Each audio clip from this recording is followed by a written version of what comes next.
Rema hari ini, Yakobus 1 ayat 22. Tetapi hendaklah kamu menjadi pelaku firman, dan bukan hanya pendengar saja, sebab jika tidak demikian, kamu menipu diri sendiri.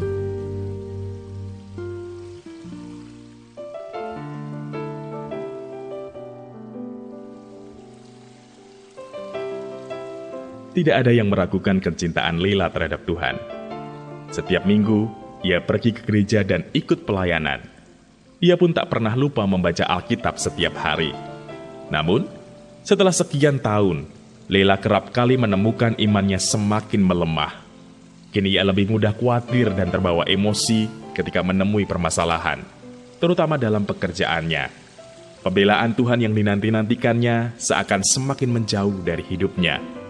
Dalam keputusasaan, ia mendatangi KKS-nya untuk meminta nasihat. Setelah Leila selesai bercerita, KKS-nya bertanya, "Lah, kakak mau tanya, kamu sudah bisa mengampuni teman sekantormu yang katanya menusukmu dari belakang?" Leila menjawab, "Masih proses, Kak. Aku masih kesal lihat wajahnya.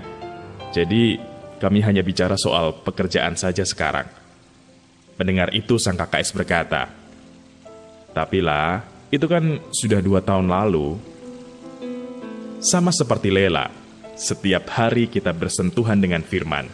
Kita mungkin hafal banyak firman dan tahu apa yang Tuhan ingin kita lakukan dalam berbagai situasi.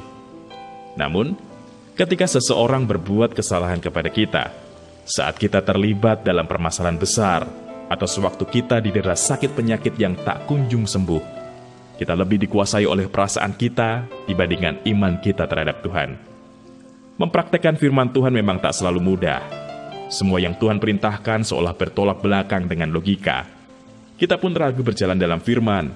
Akibatnya, manusia rohani kita melemah dan apa yang semula kita imani memadam. Ya, manusia rohani kita tidak akan pernah bertumbuh bila kita hanya mendengar atau sekedar tahu firman. Kita harus berani dan rela menyalipkan daging kita. Percayalah, ketika kita memutuskan untuk taat sepenuhnya, saat itulah Tuhan akan turun tangan dan memampukan kita. Dia sanggup mengerjakan lebih dari yang kita inginkan dan pikirkan. 1 Korintus 2 ayat 9. Kuatkan iman kita dan jadilah raksasa-raksasa iman yang hidup berkemenangan. Sudahkah Anda benar-benar melakukan firman dalam hidup Anda? Atau masih ada yang belum bisa Anda kerjakan? Apa yang menghalangi Anda untuk taat pada firman? Sebutkan alasannya. Apa yang harus kita lakukan untuk bisa menjadi pelaku firman?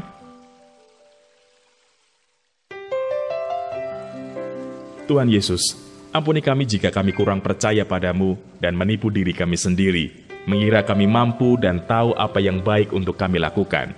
Sekarang kami nyatakan, kami mau taat dan percaya penuh kepadamu. Kami akan melangkah sesuai firman-Mu. Mampukan dan teguhkan iman kami, sebab hanya Engkaulah jalan kebenaran dan hidup. Di dalam nama Tuhan Yesus, kami berdoa. Amin. Manusia rohani kita tidak akan bertumbuh jika kita hanya banyak mendengar saja, tapi tidak menjadi pelaku firman.